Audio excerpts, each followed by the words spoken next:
Our body is 2/3 composed of water, but that water is not like exists as a single pool of water. Rather, it needs to be distributed in specific compartments to play its various functions and forms. Cells contain the majority of body water, with 2/3 of it existing as intracellular fluid, or known in short as ICF. The remaining 1/3 is present outside cells, and this is referred to as extracellular fluid, or ECF for short. This ECF can either exist in the spaces between the cells, which is called interstitial fluid, or within the blood vessels as a component of blood.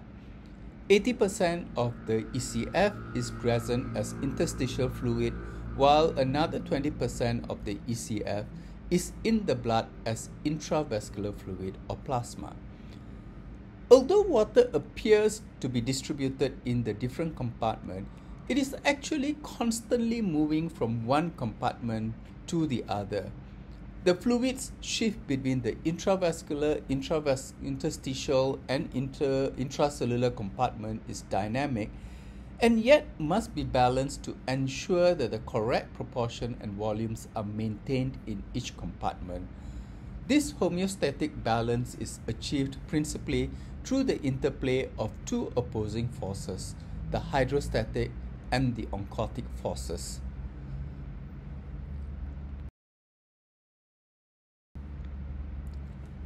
Water in blood plasma can exchange with water in the interstitial compartment through the basement membrane of the capillaries. The capillary basement membrane is semi-permeable in that it can allow small molecules such as water and small ions to pass through it. Larger molecules such as albumin, which is the principal plasma protein, cannot, however, pass through the undamaged basement membrane. When physical pressure is exerted, the water is pushed through the capillary basement membrane. This physical pressure is the hydrostatic pressure that is created by the pumping action of the heart. An opposing pressure is exerted by the colloid osmotic pressure, which is often referred to as oncotic pressure. Most of the oncotic pressure is determined by plasma proteins, notably albumin in blood. Molecules with high oncotic pressure will pull water in through a process of osmosis to balance the osmotic pressure. It is the balance of the pressures exerted by the hydrostatic force and the oncotic forces that mainly determines how water shifts between inside and outside of blood vessels.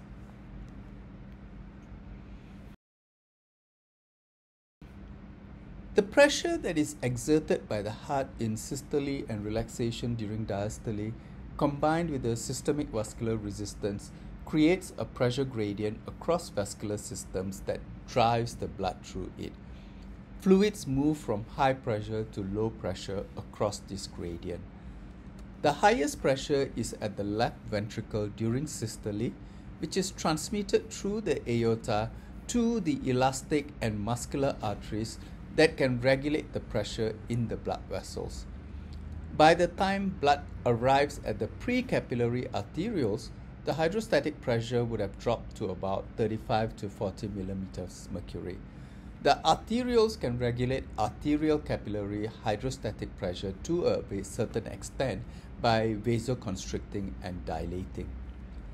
Within the capillaries, there is a pressure gradient which at the venular end drops to about 8 to 12 millimeters mercury.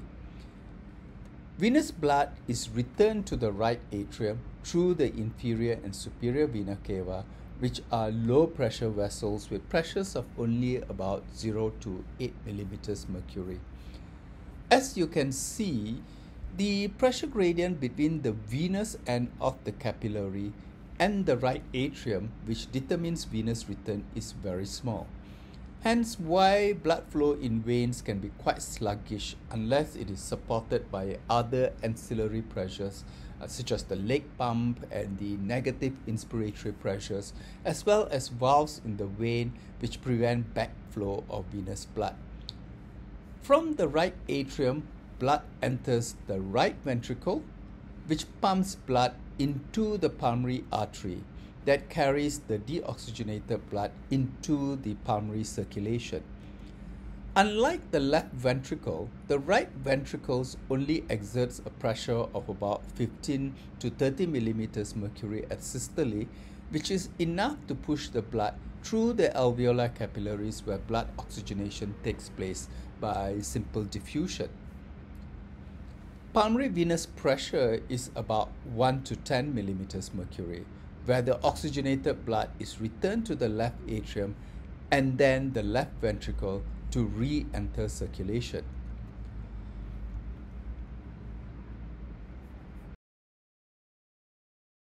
Osmotic pressure, meanwhile, is exerted by solute particles in a solution that cannot pass through a semi-permeable membrane, leading to the movement of solvent molecules across the membrane.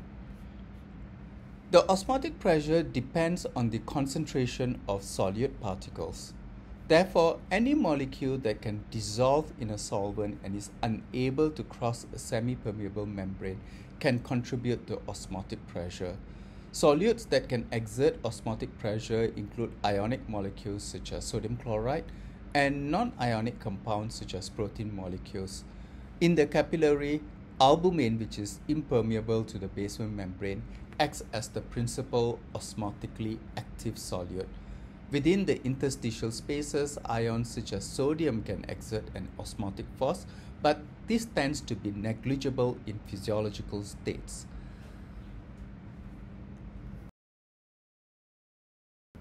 The concentration of albumin in plasma therefore exerts the colloid osmotic pressure that draws water into the capillary through the basement membrane as opposed to hydrostatic pressures that pushes water out.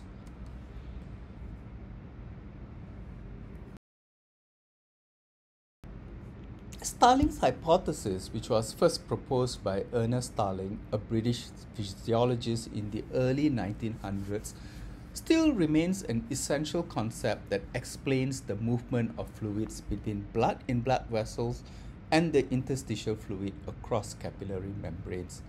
According to Starling's hypothesis, the direction and rate of fluid movement across the capillary walls depends on the balance between the forces that favor filtration, which is the outward movement of fluid, and those favoring reabsorption, which is the inward movement of fluid.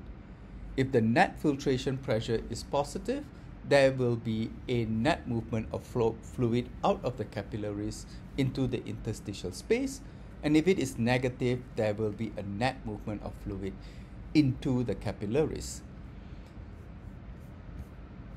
At the post-arteriolar capillary section, the estimated hydrostatic pressure is about 35 millimeters mercury that exceeds the plasma oncotic pressure of 25 millimeters mercury, with a positive net filtration pressure of about 10 millimeters mercury.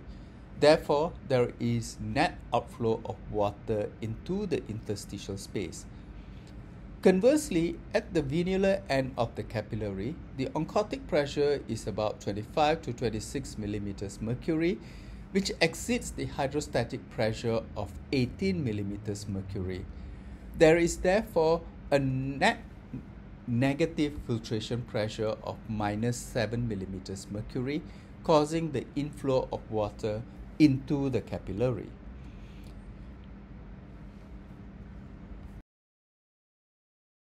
The opposing balance forces of hydrostatic and oncotic forces, which differ in magnitude between the arterial and venous end, consequently allow effective exchange of water between the vascular and interstitial spaces, with filtration at the arterial end and reabsorption of the water at the venular end.